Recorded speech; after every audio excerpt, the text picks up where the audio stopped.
Hello, everyone. This is Brother Benson Media, and today we are blessed this evening to have our good Professor Fred Ogola. Prof, habari gani? Mzuri sana Benson. Uko salama? Salama salmi, nashukuru. Ni muda, sijui kama tumepata nafasi kufanya kipindi this year. I don't know. This year bado. This year ni kama Benson Media imenigeuka kidogo. Hapana. Saa zingine unajua majukumu ni mengi, pia saa zingine unaona, so lakini nafurahia tumepata nafasi hizi leo tuzungumze. Yeah. Yes. Okay, thank you so much, Mr. Prof, for taking your time to be with us. So much is going on. We are seeing political realignments and we are seeing party branding from Her Excellency Martha Karua. And we are kind of like saying the political mergers in earnest. We are seeing the Right Honorable Prime Minister and the President are also very active after the defeat of AU. Today, the Prime Minister was in Busia celebrating 20 years of ODM. Which way for the country, as a prof, on your own analysis, which way for the country? Ideally, Benson, this country needs to gear for alternative leadership. Tunasema uongozi mbadala. Tunataka serikali mbadala. Na tuanze hivi. Kwanza, ukisikia kuna formation taking place, kulingana na sisi hapa wa Kenya, hakuna formation inafanyika. Hakuna kitu inafanyika. Kwa sababu unajua kwa before in 2022 kulikuwa na two formation, Azimio na Kenya Kwanza. Sasa baada ya election kuna watu walitoka Azimio wakaenda Kenya Kwanza. Yeah. Sasa wale ambao walikuwa kwa Azimio wakafeel betrayed. Wakina Kalonzo, Martha Karua waliona kama walikuwa betrayed, sivyo? Yeah. Mpaka Martha Karua pia wakakosana, wakasema wamewacha Azimio. Sasa vile Raila Odinga aliingia hiyo mambo ya UDA na hiyo mambo ya AU, Gachagua alitolewa akasikia vibaya. Sasa Gachagua yeye akatoka UDA akakuja wapi? Akakuja kwa hii side ya Azimio, hiyo side sasa wanaitwa Wamunyoro. Yeah. Sasa hii kuna Wamunyoro, alafu kuna wale wanasema wako kwa serikali, sivyo? Yeah. Je, ukiuliza which way Kenya? Wakenya wako Wamunyoro ama unaweza niambia Wakenya wako ndani ya serikali? Kusema ukweli, 78% hawako kwa Munyoro wala hawako ndani ya serikali. Sasa which way Kenya ni serikali mbadala. Lazima tuseme vugu fulani ama tuseme a certain group must come to represent the voice of the 78% of Kenyans. Kwa sababu sahi ukiona hisia za Wakenya wale ambao wanakerwa na what the government is doing, hizo haijatatuliwa na serikali wala haijatatuliwa na hiyo muungano ile ilikuwa na Martha Karua ile siku ya kufanya hivyo. Na hata ukisema ODM ina celebrate 20 years, kuna wetu hawana kitu ya kusherehekea. There's nothing to celebrate about in 20 years of ODM in Busia. Mimi natoka Sega. Sega ni 20 shillings to Busia. Ni nini unasherehekea Busia? Njaa iko. SHA haifanyi kazi, sivyo? Elimu haifanyi kazi. Hospitali haifanyi kazi. Barabara haifanyi kazi. Vijana Busia hawana makazi. Usalama huko hakuna. Abduction inaendelea. Kwa hivyo Raila akisema anasherehekea 20 years ya ODM, na alishatoka ODM akasema yes, hiyo party leader anaenda AU, akaweka Nyang'nyong. Sasa hii sherehe ilikuwa sherehe ni ya nani? Nani anasherehekea? Raila Odinga yeye pengine ODM ni chama chake. Pesa za political parties anapewa yeye. Wabunge wanampatia pesa. Sasa yeye hakuna kitu ya kusherehekea. Kwa hivyo kunaweza kuwa ni mtu mmoja ama watu wawili, viongozi kama governor ama pengine wabunge wale wa ODM ama MCA wa ODM wanasherehekea, lakini mwananchi anasherehekea nini? Kwa hivyo which way Kenya lazima tutafute uongozi mbadala. Tumesema ya kuwa kama kuna mtu anataka kupigania kureplace William Ruto, huyo mtu ni mtapeli is fraud. That's a fraud. And actually that's backstabbing. Hatutaki kureplace William Ruto.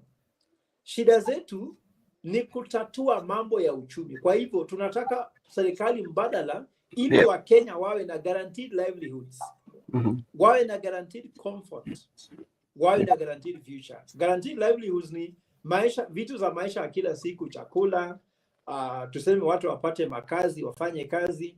Hiyo ndio uongozi Kenya wanataka. Je, ulisikia huko Busia wakisema wanataka kuleta kazi gani kwa wananchi? Ulisikia wanataka kubadilisha maisha ya wananchi na nini? Kwa hivyo ukisema unasherehekea. Kwa hivyo serikali, we want what is called alternative leadership, which will be done not by these people who have been here for 30 decades, not by who have been there for 50 decades, for 5 decades. It must be done by the people who have never stepped in parliament. Okay. Kwa sababu kwa hiyo bunge karibu watu 30 peke yake ndio wanafaa warudi. Na pia ground inasema only 30 MPs might come back. Okay. The rest out of the, kwa hivyo tunataka uongozi njema, na kwa hivyo sisi kama tushaonda ile miradi inaitwa J25 June 25. Yes. Tunasema tunataka uongozi mbadala ili mwananchi, tuwapatie wananchi kile tunasema welfare state. Welfare state is a state whereby shida za mwananchi, the welfare of the citizens become public good, and then they become the priority of a government, of the state. As opposed to now, when elected officials are the priority. Like now, as we speak, Raila was celebrating in Busia 20 years. Yes. Angalia, those people made speeches are only elected officials. Yeah. Now Ruto was today is meeting all elected leaders and aspirants in Kilifi County from ODM and UDA. And what they are getting is a handout. And those people are very cheap. Can you imagine an MP being given 50,000 shillings to attend a meeting of a president? To attend is 50,000, isn't it?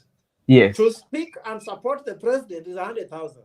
Who is distributing money? Oscar Sudi. Because now there are 2 containers in Kenya. One container is in State House with money in dollars. In current, there's money in Kenya shillings. Who moves with the money? Oscar Sudi. Can you imagine an MP attending a meeting and earning 50,000 shillings? As a professor in Strathmore, I used to teach a class whereby 1 hour and a quarter, I'm paid 50,000 shillings, and I'm just teaching. In 1 hour and a quarter. An MP is sitting in a meeting the whole day and being given 50,000 shillings shows they are cheap. And by being cheap, they auction our country. Because, Benson, just allow me to say that mimi nilizaliwa huko Sega kwa village. So we know, ukitaka kupika ugali lazima uwe na mawe ngapi? 3. Mawe 3, sivyo? Bila mawe 3 huwezi pika ugali. Biblia inasema kuna God the Father, God the Son, God the Spirit. That's the Trinity. Sivyo? Yes. Hata Masai stool iko na miguu ngapi? 3. Sivyo? The same way Kenyan government is 3 arms, isn't it? Yes. The executive, legislature, and judiciary. Now, the executive is reckless. Who should fix the executive? Parliament. Sivyo? Parliament wanachukua pesa. 50,000 to keep quiet, 100,000 shillings to speak, and 1 million to vote on any bill. Unaelewa? Yeah. Sisi kama wananchi, there are representatives. Why did they take money to vote according to their stomach instead according to our representation? So the country needs to be fixing these 3 arms of government. Judiciary has a problem now. And the problem has been created by people attacking judiciary, because judiciary has scored some goals for me. I'm sure people don't like Martha Koome, but Martha Koome, through her leadership, finance bill was rejected. House levy was rejected. The ruling on habeas corpus when young people are being abducted, they were with the citizens. And the best performing arm of government is judiciary. Therefore, what I'm trying to say, Kenya needs mwanzo mpya. Ndio maana J25 nasema tunataka mwanzo mpya. Whether you reverse, whether you restart, whether you overhaul or press a pause button, that's what we need. Okay, I will ask you a question, but before that, there's one of our good friends would want to interact with you. I don't know if it will be okay for you. That's fine. Okay, thank you so much for that. Let me see. Njiro, I don't know. I'm trying to add him on the stage, but he's not coming. Oh. Maybe. Njiro. Yes. I'm trying to add you on the stage. I'm not seeing you. Wacha niingie na comp basi sababu nimeingia na simu. I don't know if it is the problem of phone. Okay. All right. Wacha niingie na comp. 1 minute. Prof, umeongea ukasema kwamba tunataka serikali ya mbadala, na tukitaka serikali ya mbadala, serikali huu ambao labda unasema tunaitaka itakuwa na umuhimu gani? Kwa sababu unapata kwamba hata jana wakati kulikuwa na kongamano jana, jambo la kwanza ilikuwa kwamba jambo letu la kwanza ni kumtoa mamlakani Rais William Ruto. Lakini baada ya kumtoa ni nini? Hiyo ndio swali yangu. Kutoa anaweza toka, lakini labda akitoka tutapata serikali ambayo itakuwa inasikiliza maoni ama itakuwa inatatua zile tatizo ambao mwananchi anapitia kama saizi. Kwa sababu tunataka kumtoa, lakini atuambie ni nini mtatufanyia baada ya yeye kutoka. Ndio maana nikwambia tunataka serikali mbadala. Unajua, ukiangalia Gen Z ambao sasa ni generation zote, kwa sababu sisi kama millennials tulikuwa kwa street. Yes. Gen Z walikuwa kwa street, Gen X walikuwa kwa street. Tulikuwa tumeweka 9 demands, sivyo? Yeah. Why we wanted to topple Ruto's government, tulikuwa na 9 what? Demands. Sasa umeona kama ile kongamano ya jana inaweza tatua hiyo jambo. Did they have an answer to the problem we have for Kenya? Nimekwambia hakuna new information. Nimekwambia there is no new information. Those are the same people. They were just swapping seats and faces. Serikali mdadala sio kuswap faces na VT. Like now, when you're telling me someone says they have rebranded their party, does a party run government? Wow, wamejirebrand. Have people rebranded? When you look at each of those people who are shouting at William Ruto, do they have true history? Do they have clean history? For us, we want a lean and clean government that has a vision for Kenya. Broad-based government is broad corruptly, highly corrupt, grossly incompetent. Like today, they have highlighted that since Mbadi, Oparanya, Joho, and the rest joined government, they have delivered nothing. So why are we still waiting for nothing? Even if we say Raila Odinga has joined William Ruto, what competence has Raila carried from where he is to William Ruto's government? Now, let me ask you, synergy means 1 + 1 is greater than 2. Take Gachagua, add to Martha Karua, add to Kalonzo, add to all those people. I don't want to mention people's name. And what is the answer? Equal to what? Is it equal to development? Is it equal to healthcare? Is it equal to employment? Is it equal to lowering cost of living? Gachagua was running on 30 vehicles, 30 fuel guzzlers when he was the deputy president, isn't it? He had no problem with it at that time, isn't it? Imagine, Benson, I told you in this show, 30, when Gachagua is going for a meeting in Mombasa, 30 vehicles would go to Mombasa by road, and then 30 will drop him at the airport in Nairobi, when 30 is waiting for him in Moi International Airport to take him to an hotel in Mombasa. Now, that is not lean.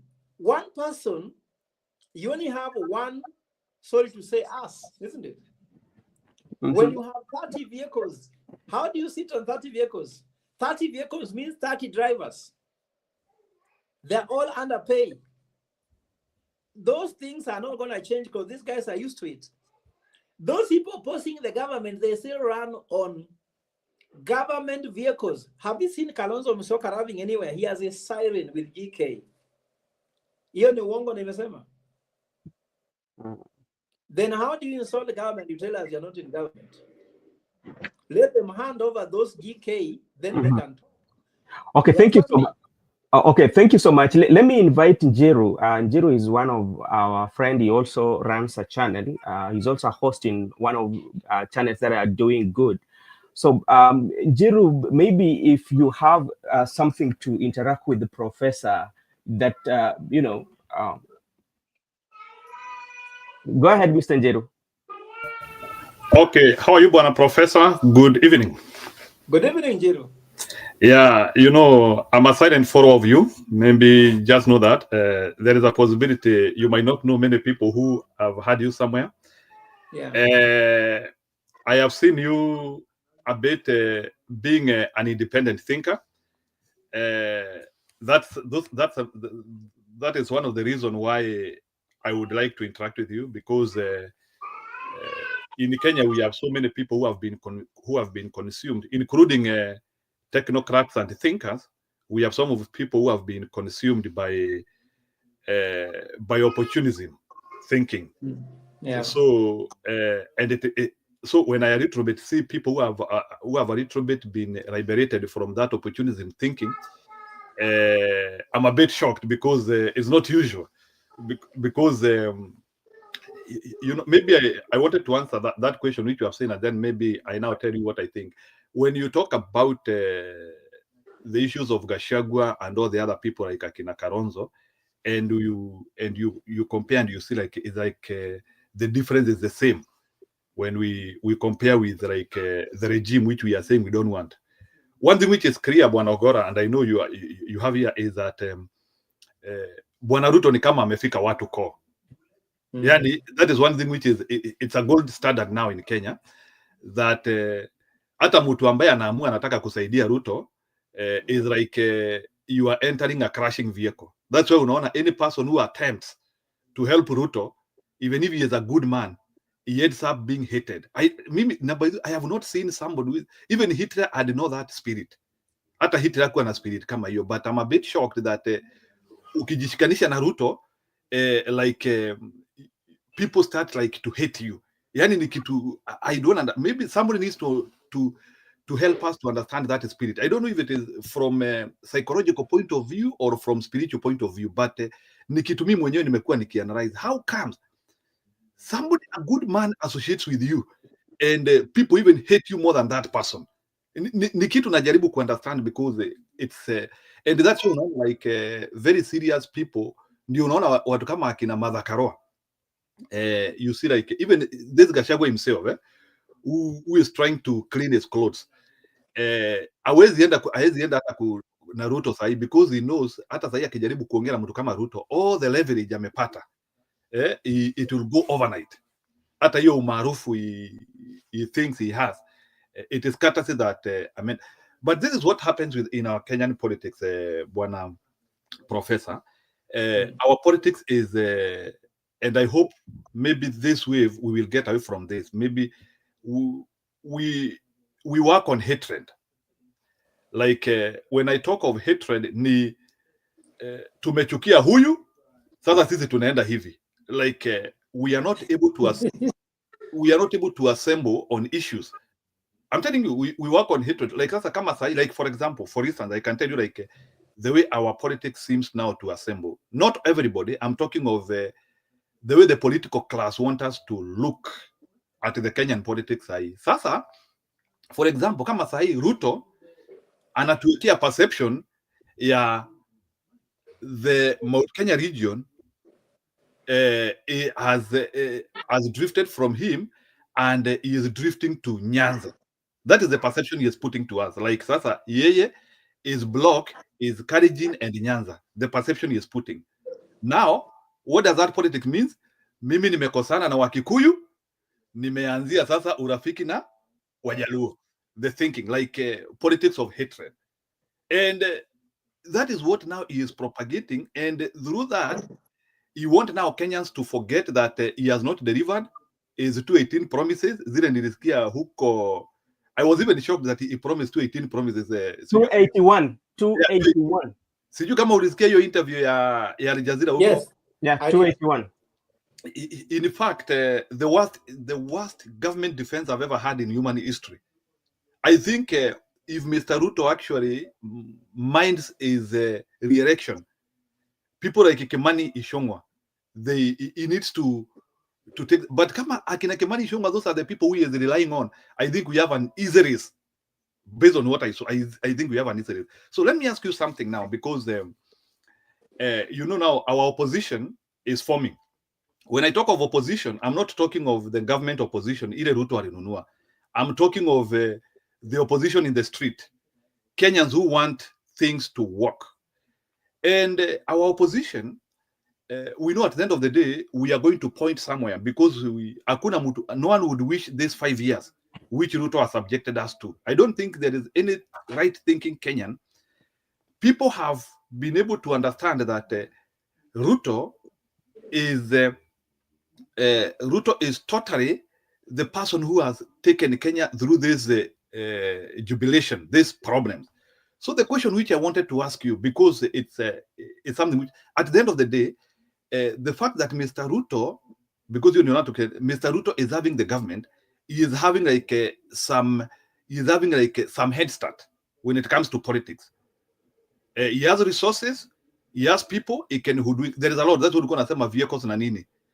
And now we see him now, he is attempting to form coalitions, even with some people who have been commanding politics in Kenya for so long. So the question which I wanted to ask you, and maybe you help us, is even us who are forming the opposition, we will still need those resources, and we will still need to command that point of association with the Kenyan. We seem to enjoy that because of Ruto mistake. Association with Kenya, we seem to enjoy that organically. Lakini, the problem which comes here is who are these people? Because I see much of the people who we now have, they are those people who look like to be jittered lovers of Ruto.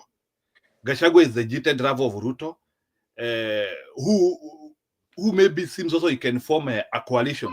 I'm hearing they are calling it Wamunyoro coalition. One guy from Nyanza said that we have two coalitions. We have the Wamunyoro and this other one. So ile swali nakuuliza ni at the end of the day we need a mega coalition. Sababu hatuwezi tu toa huyu mtu tu tukua ati peke yako. There must be a mega coalition. So can you try to paint for me how will Kenyans unite in one serious political party which is talking of issues, and we be able to neutralize all these other forces which are coming, not because they want good for Kenya, but they are coming because they have a problem with Mr. Ruto. So can you try to paint for me that picture of how Kenyans can unite in one big coalition party? Thank you. Yeah, thank you very much, Njiru, for that. And I'm sure I agree with your sentiments completely that we have a crisis. When people like Gachagua start to look attractive, then you should know that the person running the country is terrible. It's called a wingman theory. If I go to Sudan, I'm dark, I might start looking like chocolate, So the fact that Gachagua start looking nice means that there's a problem. Gachagua, people whom, if Ruto was not as bad as he is, could not be discussed. When they start looking nice, there's a serious problem here. So what I'm trying to tell you is that is a serious crisis. But the picture we are trying to paint is J25. J25 is June 25th. June 25th is meant of the young people who knows the main problem of this country. And I told Benson earlier that these are just people who are jilted, and they are trying to realign themselves, swap faces, swap seats, but the same people. I don't want to go to attack opposition, because the rule of the thumb, there is no need of attacking of your fellow opposition, because we want them. But what we are going to say is that this time for us young people, it must be one of us, not one of them leading. They can give us support from the back end. For example, Gachagua and his money, he should come and support us his money, but we won't allow him to become the leader. because he cannot be trusted. We cannot trust those people. So we are going to say one of us must lead, not one of them. And the narrative here in Njiru is this. In 2027, farasi ni mbili. Farasi ya kwanza ni wale ambao wanatuibia. Farasi ya pili ni wale ambao wanaoibiwa. Sasa wale unawahesabu, je, wako kwa farasi gani? Wako kwa farasi ambao wanaotuibia ama ambao wanaoibiwa? Na tutachagua mmoja wetu wale ambao wanaoibiwa. Sasa wale ambao wanatuibia wanaweza kutusaidia kupigia sisi kura ili tuchukue uongozi tubadilishe nchi. That's the narrative. So there are only two tribes. And the only two formations, hakuna wa Munyoro na hiyo ingine. The tribes and the formations are wale ambao wanatuibia, wale ambao wanatuteka nyara, wale ambao wanaotuua, wale ambao wanaotudanganya, wale ambao wanaharibu uchumi yetu, na wale ambao wanataka kutengeneza uchumi. Na ni mwanzo mpya, mwamko mpya. Hakuna mambo ya kuongea mambo mingi hapa. Kwa sababu, even now I've seen Ruto has issued something like $1.5 billion, 1.5 billion Eurobond, which is going to increase our cost of servicing. And he's issued a bond to give him money to pay the last bond they didn't pay. Unakopa ili ulipe mikopo. Unachimba shimo ili uziwe shimo. Which economics is that? Mimi kama mtaalamu wa masuala ya uchumi, shida ya Kenya ni mbili. Moja ni hiyo high debt reservicing cost, mambo ya kulipa deni. Ya pili ni low economic activity. Watu hawanunui kwa sababu hakuna mapato. There is no jobs. There is no income. So you cannot lower, you cannot be able to increase economic activity by increasing taxes. No. There are other tools to do that. I'm sure I'm not here to teach economics. I'm telling you, these people don't know how to run economics. And they will never know because they don't listen to anybody. Ruto's advisor, tier 1, is Farouk Kibet and Oscar Sudi. The intelligent, qualified people in Kenya don't get a chance to contribute to their country. If you go to the US in Harvard professors will go and criticize the government economically, and government takes their considerations seriously and changes the economy. Like, for example, how the Harvard professors criticized Trump in his first term made Joe Biden win. You saw professors like Professor Fauci. They sided with Joe Biden, and Joe Biden won the election. In Kenya, there is no way professors can side with you and win an election. You just need the goons, you need the thugs, you need to make noise and say mama mboga, boda boda, nini, beba beba, sijui barabara toroka wapi ende wapi. Hizo ukora tu ndio tunauza. No one goes arithmetical. The economics is arithmetical with a formula. I have an arithmetical formula in this book here called Solomonic Economics Njiru. I guess that maybe at some point this book I'll give to you. Go have a look at it and you read it. It will give you a lot. There's a formula here. Benson, you know that I'm consulting for Kagame in Kigali. Yeah. I'm consulting for Kagame in Kigali. Kagame bought 180 books from me that is being used to turn the Rwandan economy. They asked me to become a vice chancellor in one of the universities in Kigali, and I turned it down. Now I have an offer, which I don't want to talk too much about, to go to Kigali, and I will tell you on Monday or Tuesday, Benson. Yeah. My student whom I taught economics, I taught strategy, is the one heading the Global Financial Center, which I wrote in a book here, and said Kenya needs to set up a global financial center to create jobs. AI will be used for trading. Online trading will create jobs for young people. You can sit on the back end, become a consultant when people are doing online trading. People are doing digital assets trading. But we have a president who is talking about wheelbarrow. How can the age of AI, wheelbarrow, be the main discussion? So I'm sorry that the president does not see this. And Njiri, do you know that in Kenya, allow me, Benson, just to talk to this, my brother here, because he's my follower, to understand my economics thinking. Eh? No problem. The first form of economics in the world was hunting and gathering. That's how the first population in the world ate, isn't it? The second form of economics is agriculture. You cultivate, then you eat. That's agricultural production, isn't it? The next form of economics is industrialization, where you manufacture, like you manufacture cheese, you manufacture yogurt and milk from agricultural products to eat. That's the third one. The fourth one is called deindustrialization. Deindustrialization means that the service sector, services like banking, insurance, financial transactions, telecom, become the bigger part of the economy, larger than manufacturing. You get me? Yeah. And then after deindustrialization, we go to technology, where you can do now use robots to make money. We call it reindustrialization. So in that continuum, do you know where Kenya is? Kenya has 7% of the Kenyan economy is manufacturing. The services industry has reached 63%, meaning that we have deindustrialized before industrializing. Now, if I was the president, I would now bring technology using the data to now grow the economy, using now AI with high-level technology, bring sports, bring arts, bring music. That is the way you can bring young people to work using technology. But now we are being told Kapengle, Kapengle. Do you still hear about Kapengle? Now, Kapengle, do you still hear Kapengle? So Kapengle is not there because it was a scam. So what we are trying to say here is that these people cannot fix the economy.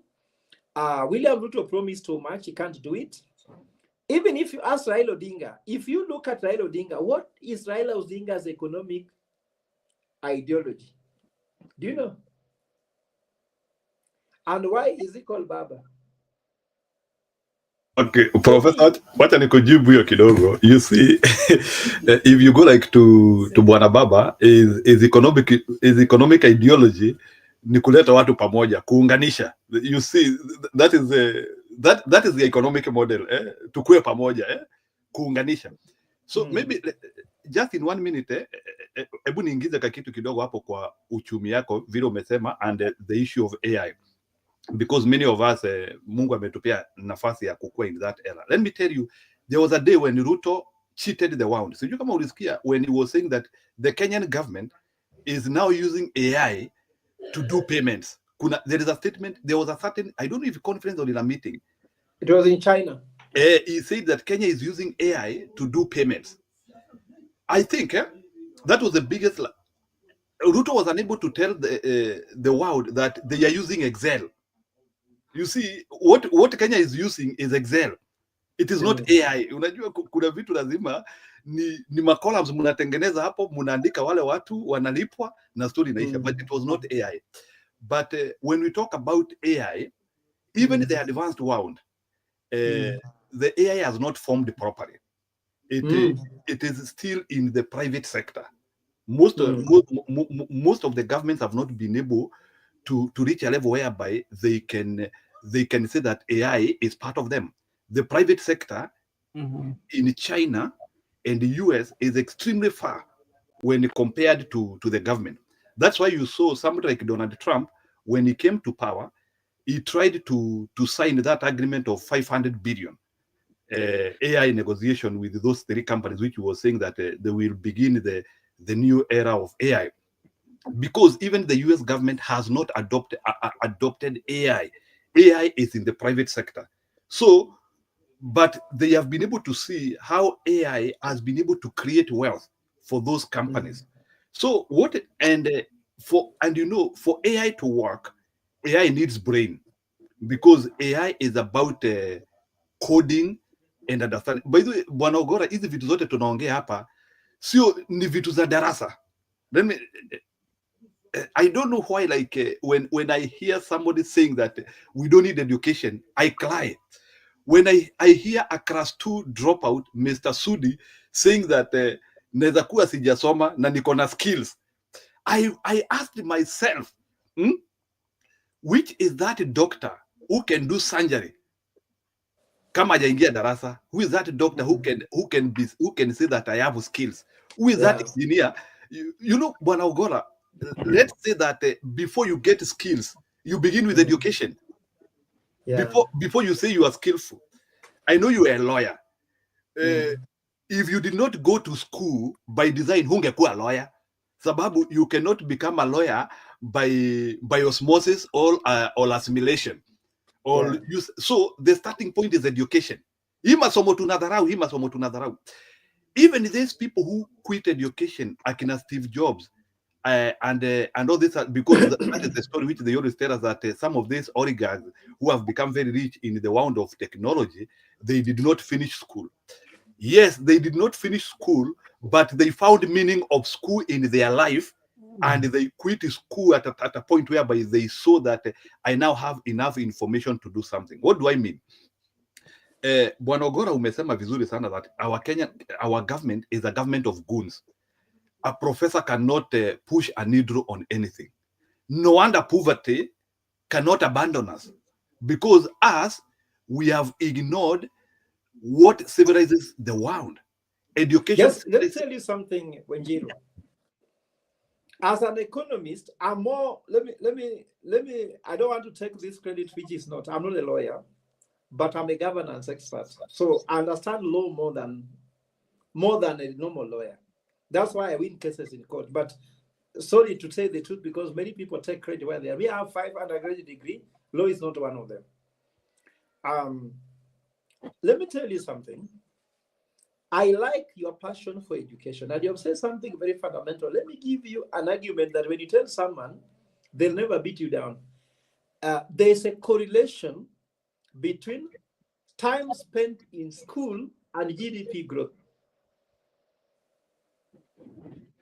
Australia has the highest number of years spent in school by average students.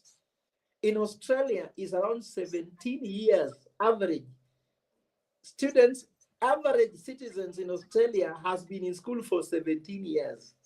Look at their GDP. Go to Norway. Go to Sweden. Now, do you know that Australia exports education? $19.8 billion come from exporting education to contribute to GDP. What is 19 billion? Is enough for our budget. Dollars. I'm not talking about Kenya shillings. I'm talking about $19 billion. What is it? Benson, you live in the US. Maybe Jiri, you live in Kenya. I'm in the US too. But when you come to Kenya, Prof, when you drive along. Excuse me, Prof, sorry for cutting you off. There's also one somebody who also want to engage you. Seemingly today you are going to have so many questions. I don't know, what is your take on that? You're okay with it? No worries. I finish with Jiru, then we can engage. I have no problem. Okay, thank you so much. Jiru, when you drive along James Gichuru Road, you drive along Uhuru Highway, you drive along Mombasa Road, I've counted.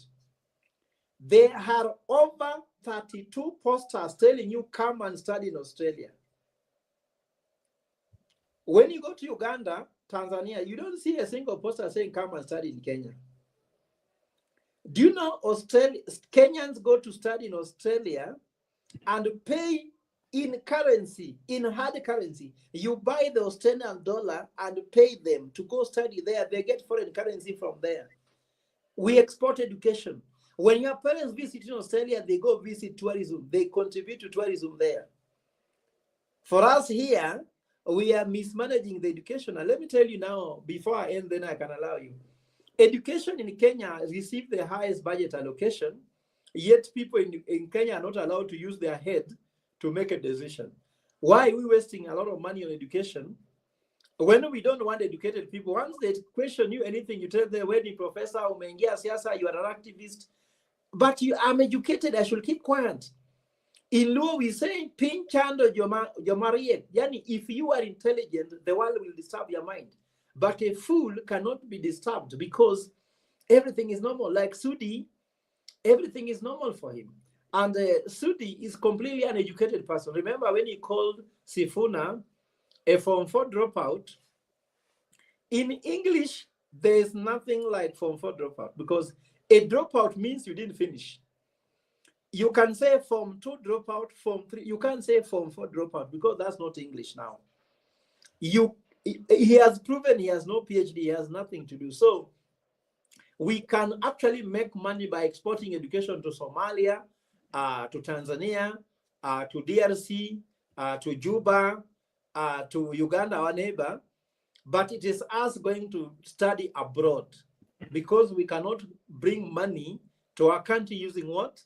Education. Go to the US budget, you'll realize that a big chunk of the US economy comes from education export. Because when you go to study in US, you pay school fees to Americans, and that's export. It is foreign. It's forex exchange. You get forex. So these people don't know the economy. They just manage the country like I don't know what, and that's why we are in trouble. So economically, I agree with you. Education is essential. Education can wait for a job. A job cannot wait for education, and therefore usimwambie mtu ati tunatoshana, wewe hauna kazi na mimi sina kazi, ulisoma na sikusoma. No, kama ulisoma na sikusoma, umenishinda, nipende nisipende. Hakuna kitu ya kusema ati masomo is useless. No, it's useful. Thank you very much, Benson. Thank you so much. Thank you so much. And I'm joined with Kip. Kip, thank you so much. And we are coming live in 2 channels. That is Njiru channel and Brother Benson. So you can subscribe to those 2 channels. If you've not, we will really appreciate. Kip, do you have any question for Professor? Yes. Thank you very much for joining us. We are tired of mainstream, the diaspora people. We're tired of mainstream media because it seems like we've become the fourth estate. We've been doing this for over 3 years. I think all of us have been grandfathered by a fellow called Tembe. That's where we all met, and we were, I don't know about Brother Benson, but we were once very big advocates of the so-called Baba. I call him Raila Molo Odinga because he's disappointed me. My question is actually twofold questions. The first question is, why do we have Moi orphans still running us? It includes my party leader, Martha Karua. Is it because there was a vacuum created by Jomo Kenyatta, Moi's exuberant number of years ruling the country for 24 years? Or is it because people are protecting their corrupt money? So that is the first question. The second question is, actually 3. Second question is, why didn't we use either the original draft of the Bomas constitution, the original draft, not this one of a bloated government, or why did we not use the constitution that we were given after colonization? Why did we run to give power to single individuals? Because I think either the colonial constitution after the colonial period was perfect. The prime minister was perfect. That was okay, whereby you vote in a party and then you've got a prime minister and everything is good because prime ministers are not supposed to be there for forever. Or the Bomas constitution, where there was a lot of separation of power. There was a lot of there are only, I think, 8 counties, at most 10. We didn't have senators. I mean, the changes in the Bomas and the current implementation of the constitution, I believe, has been implemented wrong. So I would like to know your opinion for that. Thank you. Thank you so much, Mr. Kip. Professor? Yeah, so Kip, Thank you very much for highlighting. Those are very essential points, by the way. The more often is coming from what I call institutional capture. When the colonial masters left, some people captured the institution. Remember, before colonial masters came here, we were ruled through kingship system. And through kingship system, there was no one who had absolute power. Because you go to among the Kikuyus, you go among the Luos, there was a way on which there was succession in every family. It was easy. Like it was like almost like a monarchy. But you see, when these guys came, they brought in something that changed the economy. Because before, a young man like me cannot be called Baba. Squeeze, a young man can be called Baba.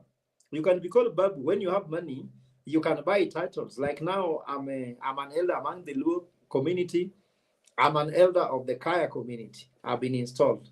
And sometimes you can buy them. I mean, sorry to say that.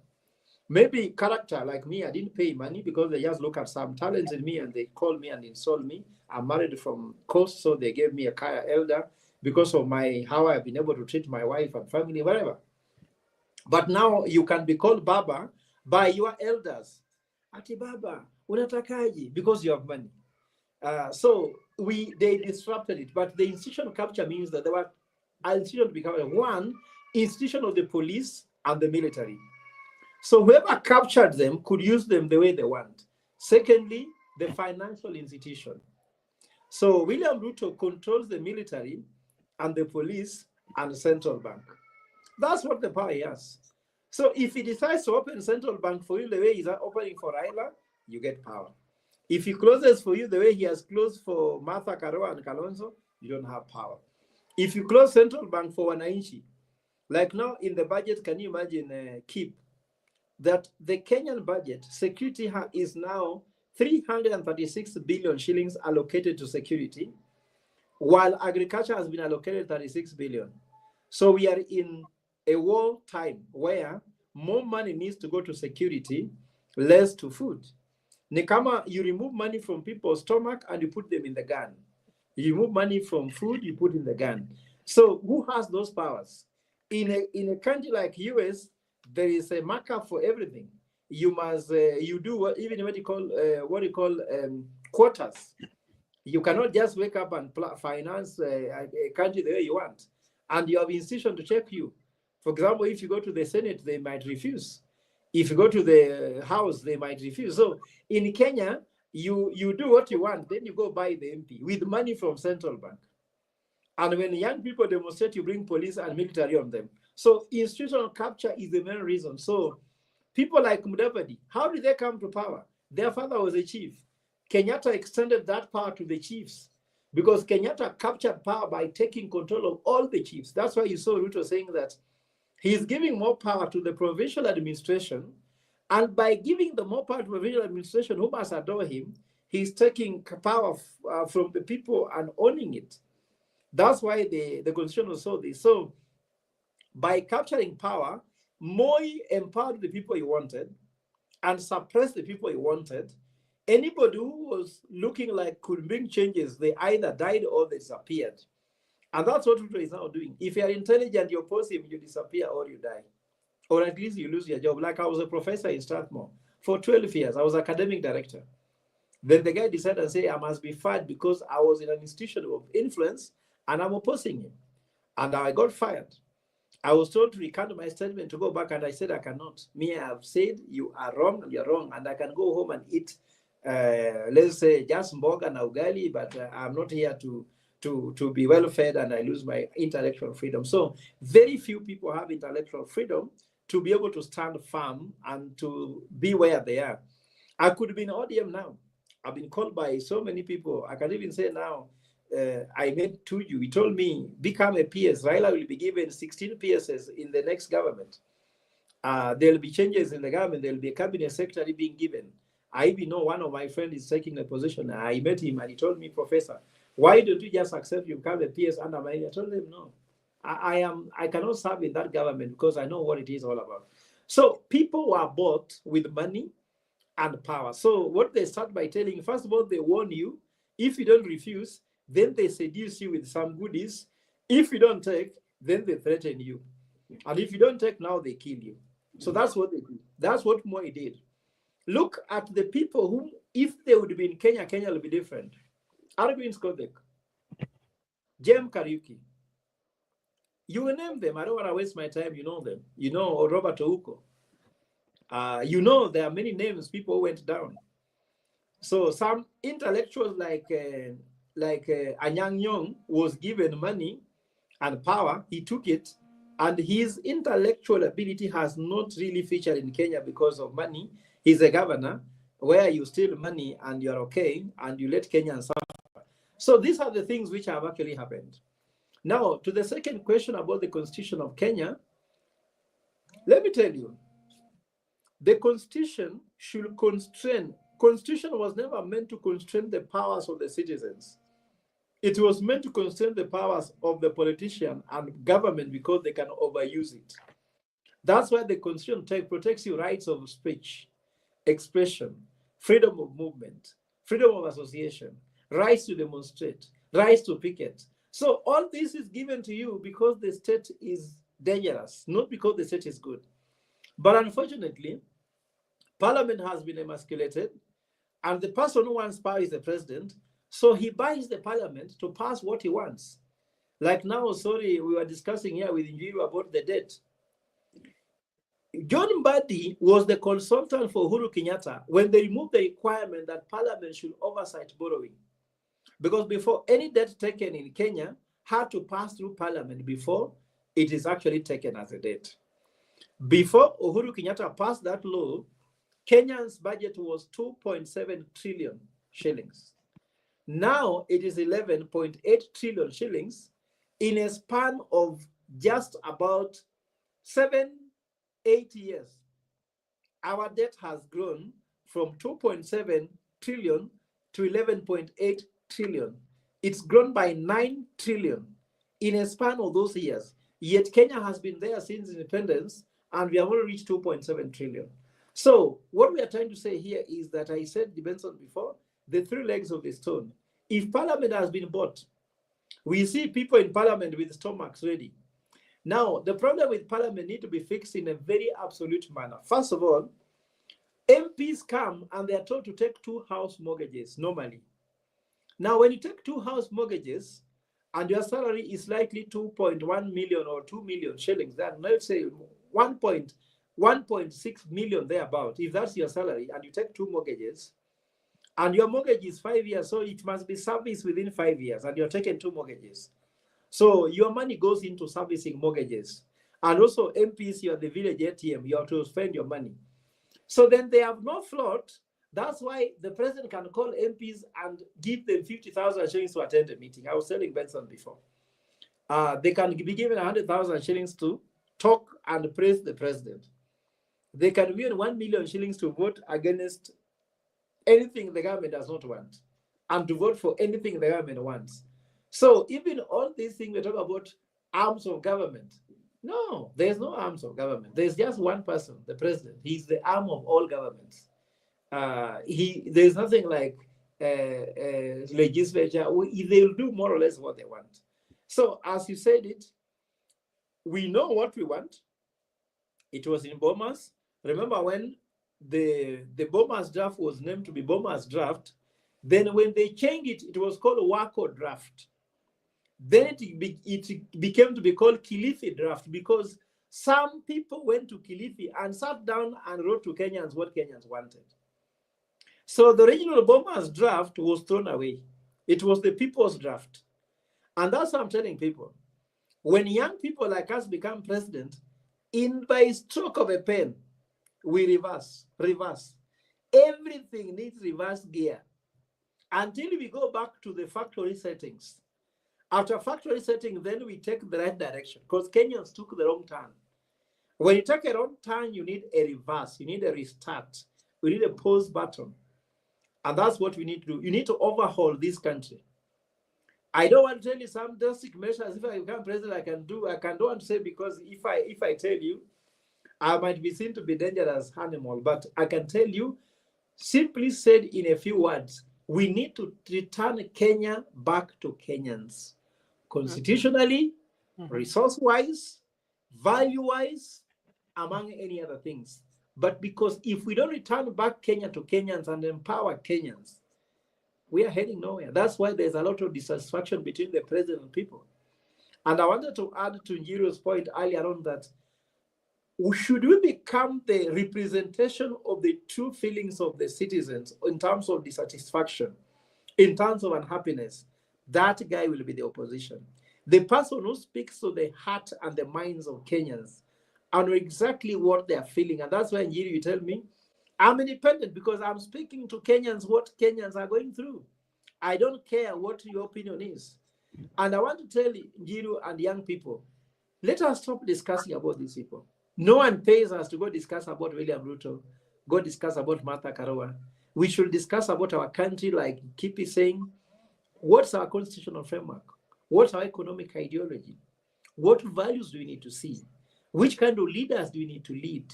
Which kind of leadership ideology we need to have? These are more fundamental discussion than discussing these guys, because even if you talk negatively, they're very happy that you're talking about them. Mm-hmm. They're happy when you get annoyed with them because they know their spirit is still sitting on you. For me, my spirit, they don't have, their spirit is not in me.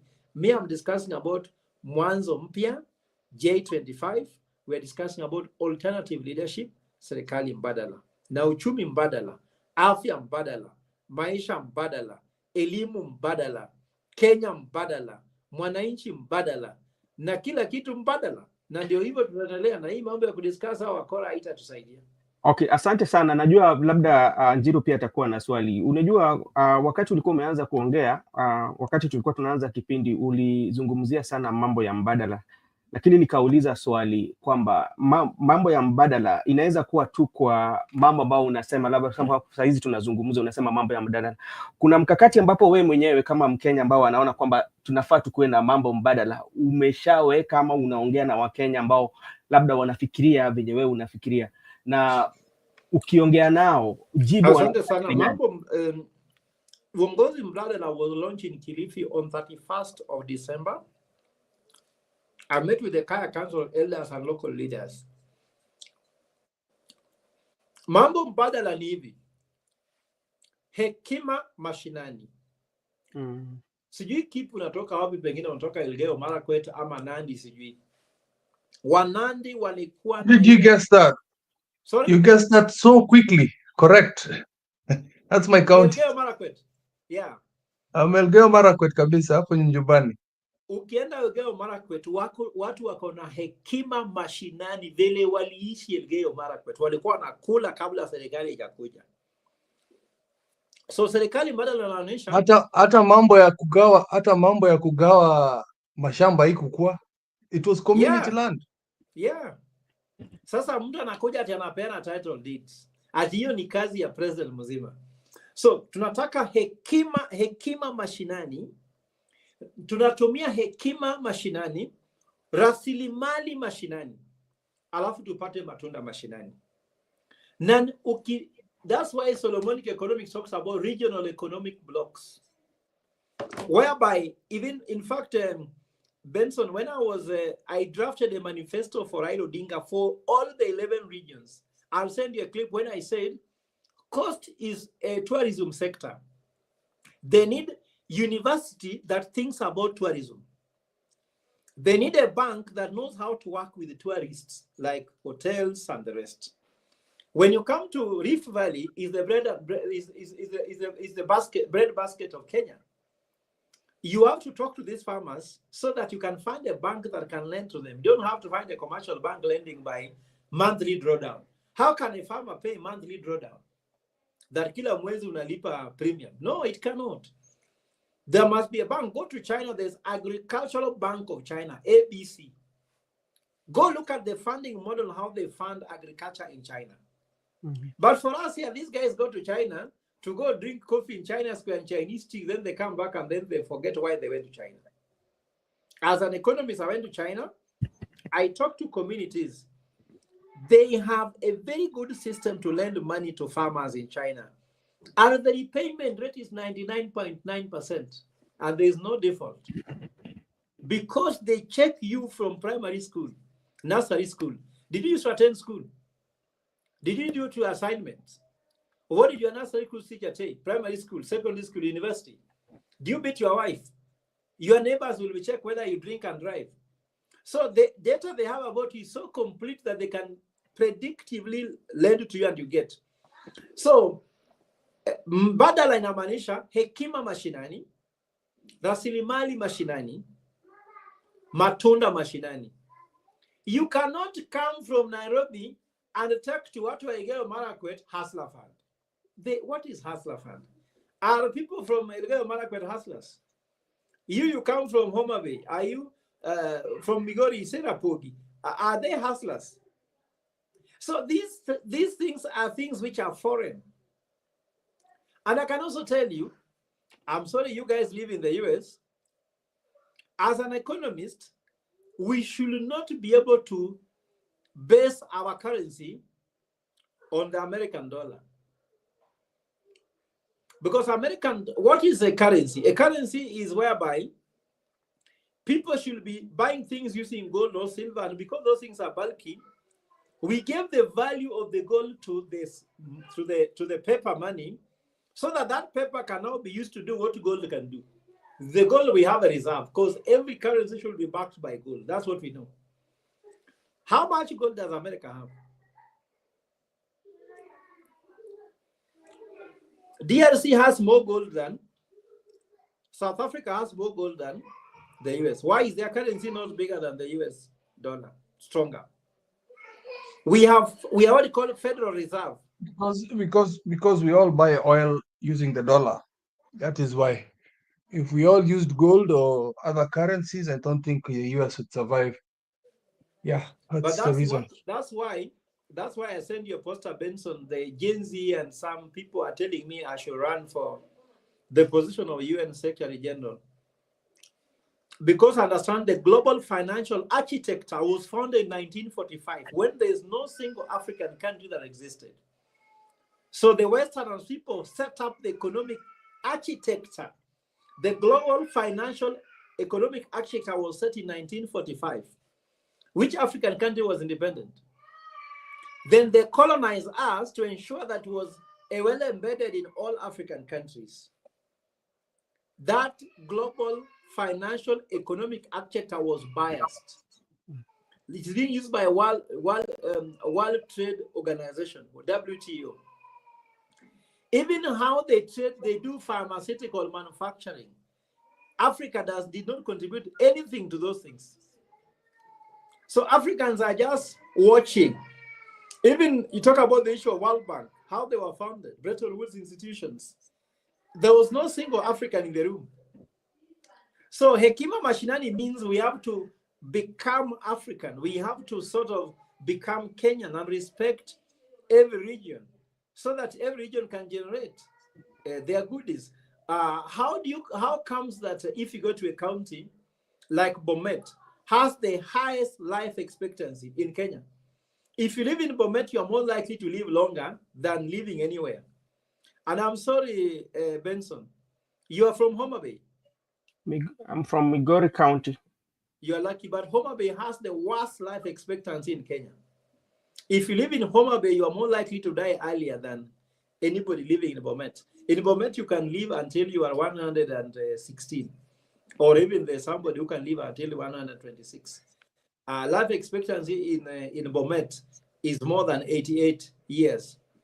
But Migori could be around 62. If you go to areas like Homa Bay is around 53, 54. So what we are saying here is that alternative government is resetting the system.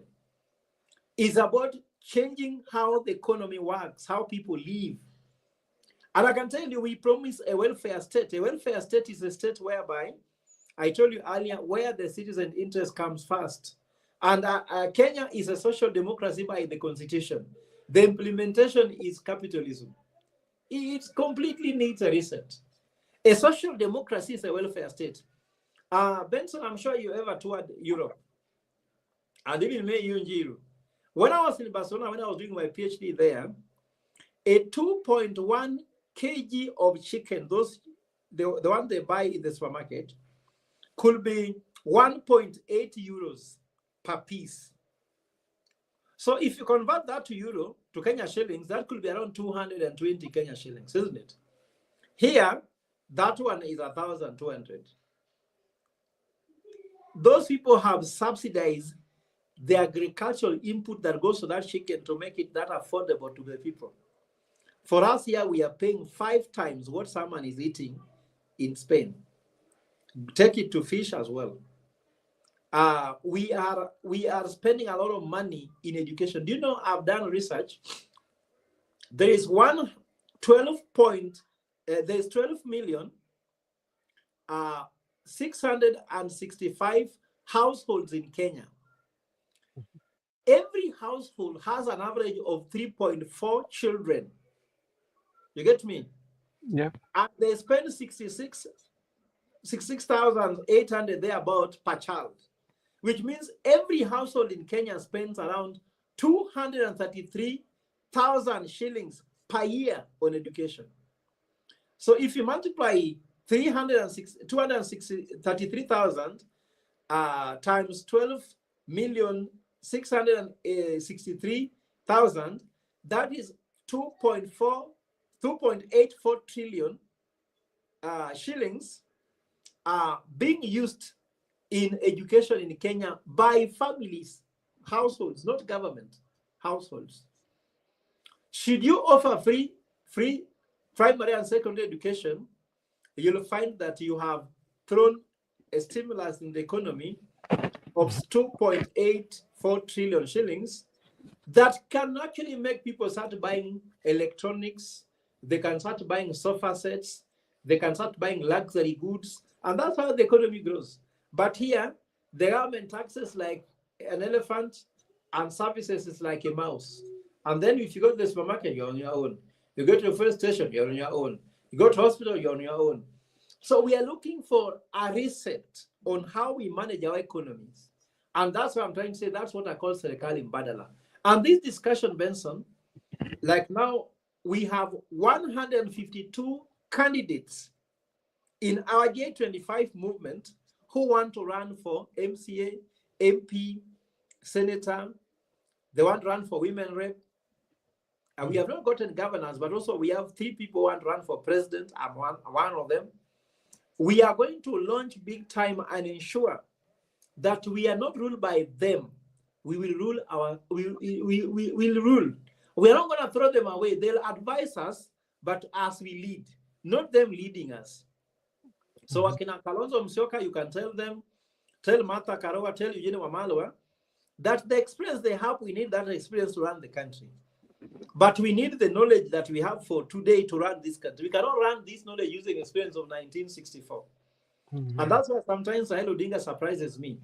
When I was being asked, why do you want to become AUC chair? You know, in 1964, so excuse me, my dear, I know it's good to tell history, but sometimes history should be told in a historical class. We want to talk about what is the touch and feel of Africa? What are the pulses of Africa? What do you need to do now? Like I've experienced, but as a teacher, I have experience of how I was taught in 1996 when I was in St. Mary's as a Form 1. When I finished high school in 1999, I have that experience, but I cannot start using that experience to teach children of today. Nowadays, there's a computer, they have a phone. No, you have to teach them technology of today. So we must run this country with the software of today, but we shall seek advice from them if at all the software makes sense. But they cannot be a trusted leadership because you cannot be able to delegate your vision. And these people have no vision. Even I listened to those launches yesterday, I didn't see any vision there. So Benson, anyway, I guess I've been able to answer all the questions. Okay, thank you so much. I think, Njiru, do you have any question for Professor? Yeah, please, I just wanted him to react to something very brief, maybe in 2 minutes, because maybe Anazakua, you want to go and attend something else. So, Professor, in my look of things, I have seen part of the reason why Africa, let me not zero grade it to Kenya alone, let me expand it to the whole of Africa and some countries which are not serious. Part of the reason why people have, nations have been unable to grow is because our presidency, once you get into power, it is very difficult for you to get out of there. I remember, I see like places like Britain, I think before they settled with this Stammer who is there was a lot of instability in the conservative government, whereby this one was coming, getting out. Like for example, in Britain, it is so easy to lose power as a prime minister, extremely easy. And I believe that is one of the reasons why these people have to become responsible, or you need a plan whereby you have to work for the people, because the capacity to lose power is so easy. Like to me, I believe that is one way of building a democracy, whereby once you get power, if you don't deliver, you can even lose it before the term ends. Why is it in Africa or in Kenya we are not thinking in that dimension, whereby if you don't work, it's not the story of saying that you want to bring a re-election campaign. You can actually lose that power. Why is it that in Kenya, even as we are saying we want to improve our constitution, change our constitution, mbona kwa nini viongozi wa Kenya wanakaa ni kama wamekorogewa? Yani mtu akiingia hapo ameingia hapo. You know, when you asked that question, Museveni was interviewed the other day, and he was asked that you are the longest serving president in Africa. Because actually it has been Paul Biya, but Paul Biya seems to be now senile, sort of. And he said, don't ask me how long, I'll retire, of course, but let me ask you, can Uganda transition to be a developed economy? So they believe that they are the people who can save the nation. Remember, Moi used to say, nikitoka nani anaweza. They always believe they are indispensable. Let me put it also simple. Do you know, I'm a parent, and it has come to me that sometimes I should not be thinking that if I'm not here, my kids will suffer. Sometimes they might actually enjoy it. How they'll enjoy me, I don't know. You know, you might be thinking that, you know, if I'm not around, people will suffer. No, they might be okay. Huh? And I also remember when I was in Spain, there's a joke. I'm just telling you this to make you feel easy before I give you my point.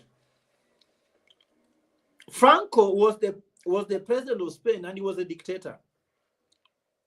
So there's a day Franco was flying over Catalonia, which is the city he hated. He hated Catalonia just like now Ruto hates Kikuyu, or now how Ruto used to hate Jaluo or whatever. I don't know who hates who. It does not matter. But he was flying over Catalonia. So then he carried, you know, 100 shilling, 100 euro is a lot of money by that time. So he had 100 shillings euro note akasema, if I throw this money down in Catalonia, see, Catalonia people will be very happy. Then the captain told him, actually, no. If you throw yourself down, they'll be very happy, not the money. What was the pilot telling the president by then? That you have been here for too long. And their problem is you being there longer. So most presidents normally think that if they are not there, people will suffer, there'll be no instability. How can Uganda be stable without Museveni? Is it those kind of things? People must know that they have to start a project and leave a project. When you come to office, have long-term, short-term, and medium-term. Long-term are the plans you have that your successor can go on with. Medium plan are plans that your successor will take as short-term. Short-term are plans you get from your predecessor. Like now, what was Uhuru Kenyatta's project? They become the short-term plans for William Ruto. But when Ruto came, he dismantled everything for Uhuru and began his own. Now he discovers that it's too short to finish them. And he has actually achieved nothing. That's why you saw the interview. Out of the 281, what have you done? It was 14. So he has scored only 95%. But actually, no, he has only scored 5%. So actually, for me, I believe it's less than 5%. But maybe because I'm his opposition. People feel indispensable. Mm-hmm. When I was a professor in Strathmore, I used to wonder, if I leave, who will teach strategy? I left. Somebody teaching strategy. And life goes on. I'm sure when you are a prefect in school, you used to think if you leave, no one will be a prefect. You left school how many years ago? People are there The school is running, and there's a prefect. You are a head boy. You thought you are the only head boy. So people don't understand that there's vanity of life, that there's just something God sent you. Like, for example, Pope Francis, may God encourage him to recover from illness. There's something God sent him to do, and he has done it. Pope Francis, for Benedict the 16th, Pope John Paul II, and the Pope who brought Vatican II. Everybody must know that when you are given a chance, just do what you can do and move on. If I would become president, of course, I'm happy in Kenya. It's only 10 years maximum. But why must you do 10 years when you're of this service? Removing the president is the hardest thing. And let me go to a solution, because it's important to go to a solution. In the US, the locus of control in parliament and executive sits at the political party. That's why it's easy to remove a president. If you go to South Africa, the locus of control sits at the party.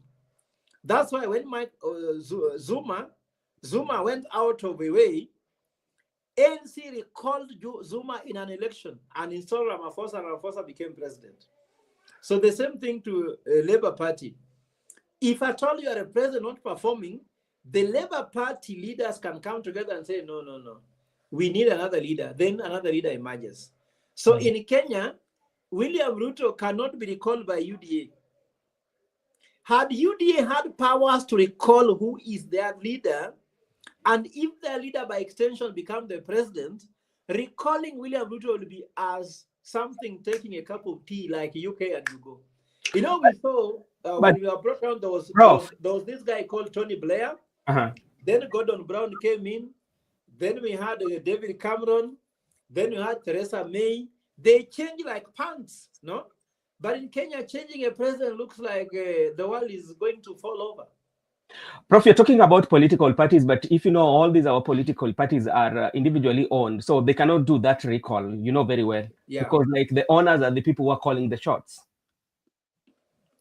So that I'm trying to let you know, the parties we are forming under J25 are not individual owned. Yeah. Where the checkbook and the party ticket is under somebody's bedroom. For you to get a ticket for ODM, you must speak to Ida. Why should someone speak to my wife to get a ticket for a party? If I'm the party leader. It's your party. No.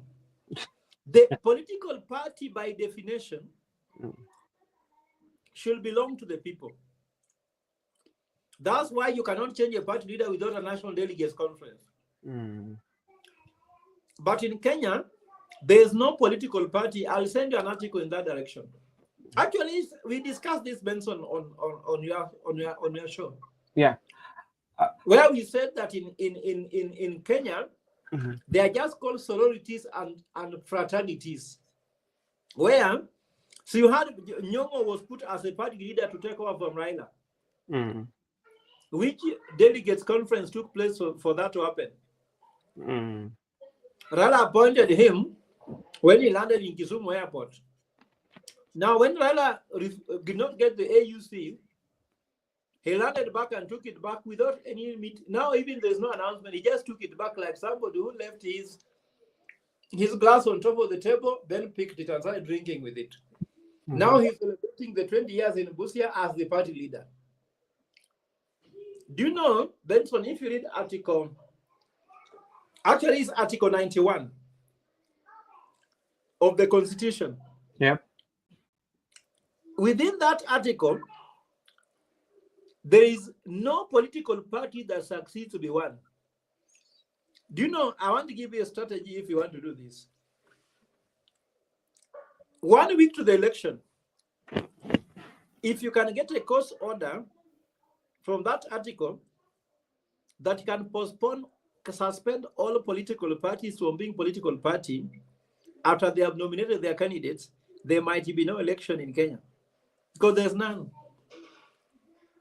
There's none that has merited the requirement to become a political party. When did ODM have their elections? UDA did theirs and it failed. If IBC now needs 66 billion shillings to do election in 2027, UDA spent 26 million to do national primaries. Does it make sense? Can you spend 26 million to do election in all polling stations, which are around 3,800 and above? So what I'm trying to say, there's a sham going on. Until that is fixed, Njiru, it will be very difficult to remove a president, because then it looks like you're playing. We went to the street. Actually, using the Article 91, another article, we are organizing J27, which we can go to court and claim that power should be given to us as Gen Z, because we already overthrown the government on June 25th. You'll see some kind of caricatures and many things here, which are going to be legal shenanigans. I've won cases in court, because I'm telling you, my brother, this law in Kenya, you can cut what you want. Okay. All right. Jeru, I know maybe Professor would want to leave. I don't know whether you have any question for Professor, because I want to give you that opportunity too. You know, I really appreciate his time here. Yeah. Without even wanting to keep him very much, I just wanted to give him a point to go and ponder. Unajua hata mwalimu anaambianga na wanafunzi. It's just a point to go and ponder.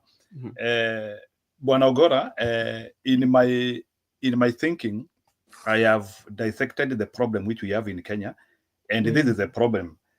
Our problem is simple. You see, what happens is that everything starts with governance, and our governance is so much unfriendly to the people that it cannot be responsible. I watch protests everywhere. Everywhere you see, people will always protest peacefully, but when it comes to my country Kenya, hata leo tu tuseme tuko na maandamano hapo CBD, the government responds with military energy, like they respond like it is a pronunciation of terrorists coming. So I think if there is a way in which we can be able to decant that fear, because I think it's the government which fear us. When they hear citizens are assembling, the only thing they are thinking is how wanakuja kupindua serikali. That is what they are thinking. Like, they don't think that people can come, we talk, and we agree on something. So this is what I've been thinking throughout my life, either through constitutional means or through a way of coming into terms through understanding. In Kenya, we have to start thinking of a government which is people-centered, as you say, a government which does not fear its people, and a government which has capacity to lose power if people don't want it. Like ati maandamano moja kubwa hapo Nairobi, it is enough for the president to come and resign. I think that is what we have been unable to put in our constitution: capacity to lose a government in an overnight. If we can be able to reach that level, the government will become more responsible because they fear. Do you know the reason why Ruto cannot become responsible? Because yeye anajua amekorogewa hapo. He knows, Ruto knows, yes, he can go out, but for him to go out is bloodshed. You see, ni kitu anajua ya kwamba, like, Bwana Ogora, you know, I'm just trying to be practical on the situation. We are saying that we don't want Ruto to get a second term, which is true. But for Ruto not to get a second term, I end evil. It will be brutality. It is not like it is a consensus whereby we have gone and voted and we have rejected that person. You'll see the things which they will be meandering. So you as experts and many people, sababu naona Mungu anaweza tupea miaka ingine hapo mbele, if we can be able to come up with a way to make leadership a little bit absorbent to people, instead of having that leadership whereby kazi yao ni kutuambia a leader akikuja kwetu anakuja with so much anakuja ni kama, yani, like, tunamuogopa sana kiongozi, like, yani kiongozi ni kama he is more than a king, because I believe African leaders are more than kings. Unakuta yani lazima cordon sijui nini, there is so much budget. Kama sasa unaona sasa president, budget ya president ni kubwa kuliko budget ya agriculture. Unaona sasa such things, and we cannot question as citizens. It is abnormal at Mr. Ruto will still have another day in presidency, yet his office is spending more money than agriculture, and still Kenyans are walking in the streets and the only question tunajiuliza ni tufanyaje. I think that is the problem. Thank you. Okay, thank you so much, Prof. Before you're very right. Okay, go ahead. You're very right, because when I was being anointed in Kilifi with the Kaya elders and religious leaders, within no time he sent 28 policemen with the OCS, OCPD, and DCIO. And I wondered why are you doing that?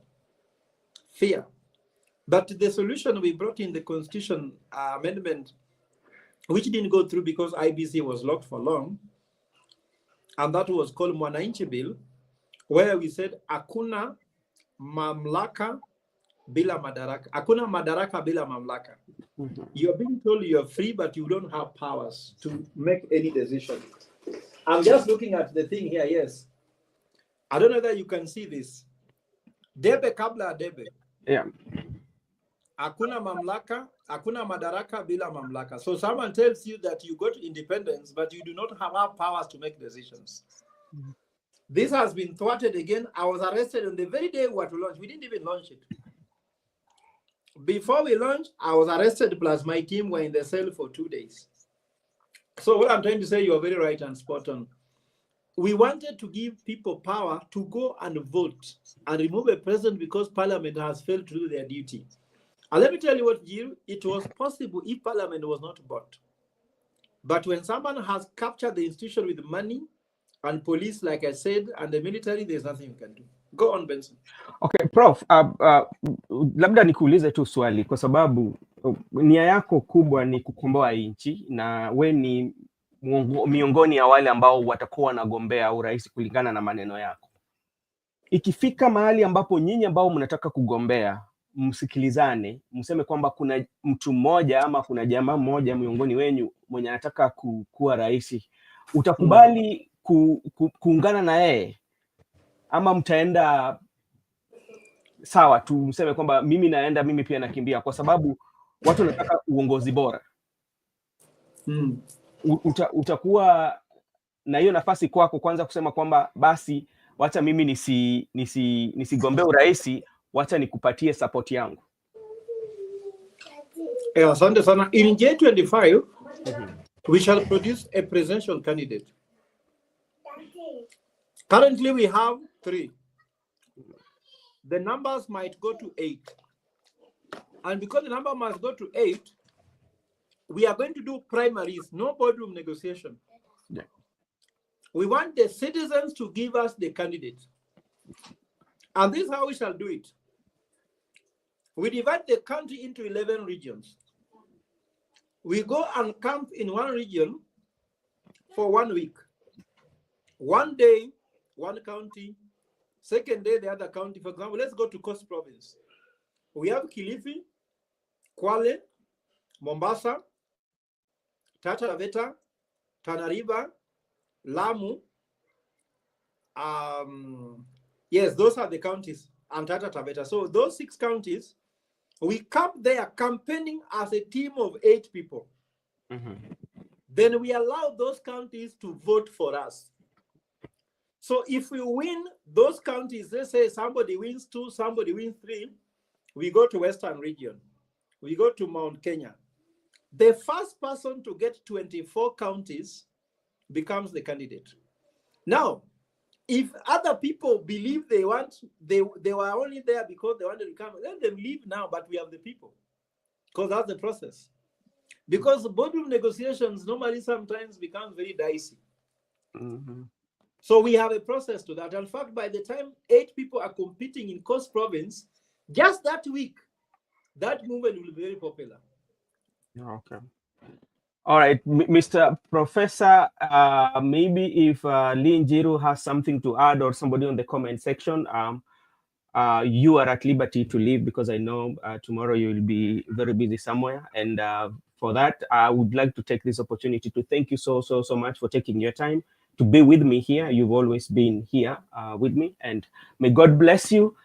If I have any interview, you can also, Njiru also has a channel. Njiru, this is the best time you can also have a conversation with the professor. You give him a time at your channel so that he can speak to your audience and answer those questions that people want to know. So this is another opportunity. If you need his contact, just reach out to me. I will give you, so you can have a conversation with him so that you can plan and have a show with the professor. Thank you very much, Bwana Ben and Bwana Professor, for coming here. Bwana Professor, unajua, the reason why our country went to the dogs is that the reason why nchi yetu ilienda to the dogs is that for the last 60 years we allowed the dogs to talk. You know, and when I talk the dogs in quote, I'm talking of people with without information, or people couldn't bring us together. So that is what made our country go to the dogs. Technocrats and elites are coming a little bit late. You can imagine from 1963 or there before up to now, we have been taking a back seat when it comes to political system. I remember my grandfather, before he died, he used to tell us that siasa ni ya wakora. That is my No, I'm telling you the truth. But that is a man who was born in pre-colonial era. Alikuanga tu anasema tu siasa ni ya wakora, and he died knowing that siasa ni ya wakora. So I think Bwana Ogora, it could be late, but it is our. We have just come into politics when politics has gotten that jini yake imeharibiwa sana. No wonder even you even hear like in our country, I don't know if it is a global term, at watu wanasema ati politics is dirty. It's a game of ati siasa ni chafu. Like I have never heard people saying that we can do clean politics. I hope we can redefine politics. Maybe one thing which I would like, maybe ukuje kwa show yangu so that you can help us to understand. Maybe nataka kukupea so that you can pardon on it. I would like you to help me understand. Maybe in our show, maybe nitakupigia alafu we plan. Do you think in Kenya there is a possibility of planning politics either as right wing or left wing? I'm just trying to ask, like, can we have like a philosophy? Because I always say like in the West, right wingers, they know the expectations. Left wingers, they know the expectation. The central one, they know the expectation. Could that one be a more long-lasting solution? If you do an election, you know what you expect. Kuliko kama hii ya kupigia Ruto, anakuambia nitaleta mama mboga na nini, alafu akiingia pale anapiga roundabout. Alafu sasa anaanzia sasa mabwenyenye wake sasa ndio wanaleta machopa Kenya bure.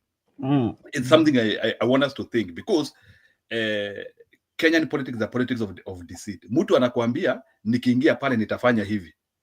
Na mnampea kura kwa energy yote. Ile yani mnatokezea kabisa. Actually, Africans vote more than anywhere in the world. Turnout in Africa is the biggest. I have studied it. Like in Africa, people vote. So story ya kujua maana ya kupiga kura, Africans know. That is why watu tokezea. That is why we even go to the extent of appeasing people more than others. In Kenya tunanunuliana hata pombe ili ukapige kura. In Europe you bribe somebody to vote by all means. By all means. Because we know the importance of vote. Actually, Bwana Professor, if there are people who know the reason why people should vote is Africans.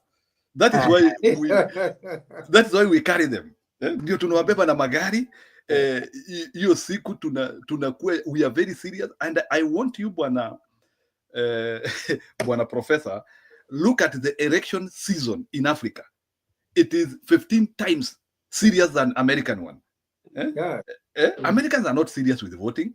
You know that. They are not serious. Wako tu hapo tu hapo. But in Africa, Kenya, you end up hiyo siku ya kura, yani unasikia sasa ati hii siku uwezi piga campaign sasa, ukienda kwa ballot, sijui ukienda kwa polling station uwezi pita hapa, uwezi pita. Like we take it with, I think, is it serious to us or serious to the people we are voting? It's a question we need to ask.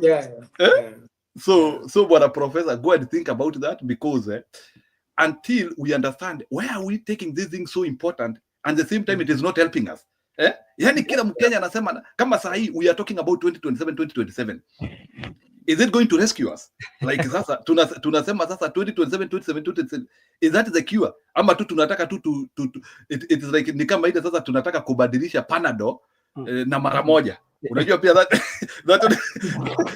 that could also be another thing, bwana professor. Unajua sasa wewe ni mgonjwa, umekuwa ukitumia Panadol, unasema maybe Panadol hainiponyi, unasema sasa wacha sasa nichukue mara moja. So ili sasa mtu akikuulizia mbona uponi, boys hata nimetumia dawa mbili, so you have a story. So it looks like us we are creating a story. So Prof, we respect your wisdom, especially in these independent channels of ours here. Thank you wherever you are going. Brother Benson atanishikanisha na wewe. Enjoy your evening. Mimi sina lingine. I think you have told us more than enough. Your presidential ambitions are very viable, by the way. Mtu asianzie kukuuliza base yako iko wapi. You have a very big base. Yeah. Thank you. Unajua, that's one of, if you will be able to present your information well to people with the proper explanatory people somewhere. I know people like Akina Brother Benson. We are tired, by the way, with Kenyan politics. If we are able to get people, unajua some of us hata hatutaki tulipwe, ama we want to be there. Si ati nasema ati uniweke kwa siasa yako. That's what, unajua. So, but what we are saying, some of us hata tumefika level whereby if there is a place whereby we can help in our nation to get disinfected, at least we see we can be able now to get that unpopular man. We have seen some African countries have been able to reach that level whereby jamaa anatoka tu na huko kwa streets na anakuja na sisemi ati tunatoka kwa streets, unajua unaweza sema sasa huyu jamaa anasema so what I'm trying to say is mtu ambaye ana footing serious in politics. So like I saw it in Ivory Coast. There's a guy in Ivory Coast anaitwa Fire. I heard he was alikuwa huko kwa jera. It is in Senegal. Yeah, Senegal. Yeah, Senegal. Jamaa alikuwa jera, then within 3 weeks akakuja akakampaign na akakuwa kiongozi. How it happened I don't know. Na akashinda hao ma oligarch wote. Akashinda pesa yote. So it is possible actually to do this thing. So as long as the willingness is there na watu wameshikwa core na mashida yao, because let me tell you bwana Prof, mimi naongea tu na watu like I was talking with an old woman in a place where I come from. Si hata saa hii almost last year hivi. Alikuwa anauliza sasa na hii kura tunapiganga miaka 5. Inaenda wapi? Kwa nini tusipigange after 2 years? Such that wewe unapiga ukinote ulifanya makosa you can repeat. Si miaka 5 ni mingi sana. And I have now come to realize that actually Kenyans are debating the issues of is a 5 years presidential term too big? Because 5 years presidential term is too big for a wrong leadership. Mukienda pale mpate kiongozi mbaya, 5 years is a golden age. Ni miaka mingi sana. Lakini mukienda pale mpate kiongozi ambaye anawaelewa and things are okay. And then unajua pia bwana Ogora kuna kitu inaitwa boredom in leadership. That is why like even if you are a very good leader, hata ukuwe yani wewe ni kiongozi anatoa sukari. And after like 5 or 6 years watu wanakuzoea and wanaona sasa huyu mtu atutaki tena. People want that change. We understand that. So we have now to reach a level whereby by the time we are talking about second term is about reward. We are rewarding you because of the good things you have done, or we are punishing you. So it should be 1+1. Me, that's what I take it. Presidential term should be 1+1. Tunakugonga miaka 5. Kama hatukupendi tunakutoa, because you know bwana Ogora, as I finish my statement now, for me I think we don't have a 100% perfect man, but the problem which we have, even America, is not that they get perfect men, but in America the reason why they are able to get progressive change ni hiyo story ya kubadilisha sana. They know even if it is Trump ni miaka 4 hiyo story ishe, if it is Joe Biden ni miaka 4 hiyo story ishe. So in your mind you know you can lock yourself, unasema hii miaka 4 wacha nijifunge nivumilie hii mashida, it will go away. But in Kenya it is not that way. mtu ako hapa na bado ana threaten hata kubadilisha katiba akae hapo miaka 24. Unaona sasa, so you are talking about somebody ambaye aliingia hapo ukiwa teenager, anataka kutoka hapo ukiwa unaitwa grandfather. That is what we so those are some of the depression which cannot actually make Africans to be productive. You know, part of the reason which make a nation being productive is having a healthy democracy. Hiyo tu inakufanya tu you feel happy to work for your nation. Unaona hii kitu inaitwa patriotism. Patriotism is something cosmetic. Ni kitu tu ukiona tu nchi yako iko mzuri, things are working well, hata wewe you know, I even heard in China, you talked about China, nikumalizia na hii. In China, I heard that there are even people who are saying they don't want to be paid. Kuna watu hawataki kulipwa mishahara, ama even if they don't want to be, ama watu wengine they are even being paid very low salaries which they can actually, and in other countries they can earn very big salaries. I even heard in China, some Chinese even refuse to work in the West where they have started, where they are getting big salaries, and they actually go and work. They actually go and work to their country to get mega salaries. And why do they do that? Because they are able to monitor the progress which is happening in their country. Na mtu anaona hata nikiweka damu yangu hapa, damu yangu iende bure. Lakini nikuulize Bwana Ogora sahi, at the moment we speak, sahi hata nikiwekelea damu yangu Kenya, is it going to be paid? Hiyo damu yangu, is it going to help the children who are not born? That is what is frustrating us. But if today I knew that my president is a good patriotic man, he is working for the welfare of my country, I have no problem of even putting my blood there. Because let me tell you, countries are fighting for future. Na kama sasa wa Marekani, they are busy competing with China. It's not a race of individuals who is richer than the other. Ukiangalia in global stage, is countries competing with each other. Sisi ndio tu tunashindana my individuals. Ogora wants to be richer than this one. Instead of us thinking of how we can outdo our regional bloc, of how we can be able to attract investment in Congo, wapi, hiyo pesa yote iletwe kwetu. We are busy, Kenyatta family competing with the Ruto family, Ruto family competing with Mudavadi family. A very small battle ya watu wamepotea njia. Asante.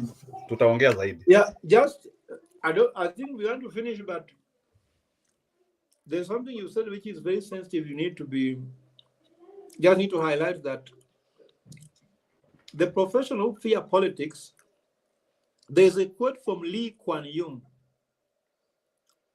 who says that if good people don't join politics, bad people will.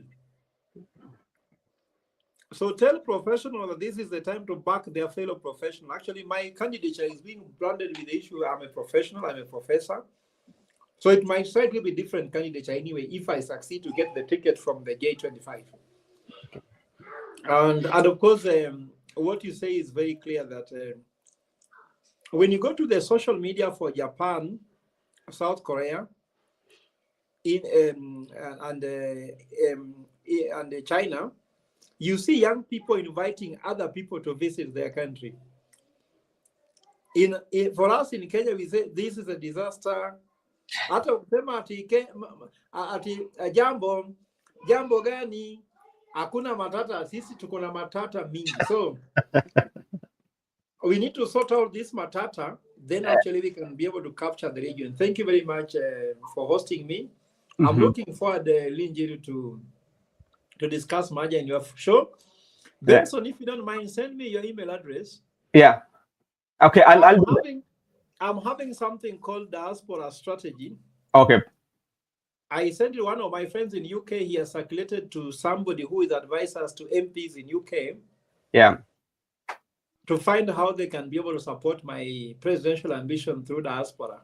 All right. So I'll share my email with you. Then I'll get the information, sir. Sure. Okay. Thank you so much. And Professor, you are at liberty to leave. And I say thank you so much for taking your time to be with us. And may God bless you till I meet you again, Mr. Professor. Okay, Njiru, thank you so much. And I'm seeing your fan base is here. Let me take this opportunity to thank you with your fan base for joining me in my show. And I would request them on your behalf to be part of my conversation because we are doing the same thing. And I thank you so much again for joining me in the conversation with the professor. So if anytime there's another guest, I will let you know, so you come and we interact and get these answers that our viewers and our fan base might be asking back to you. Yeah, let me also take this time to react to what Professor was saying today.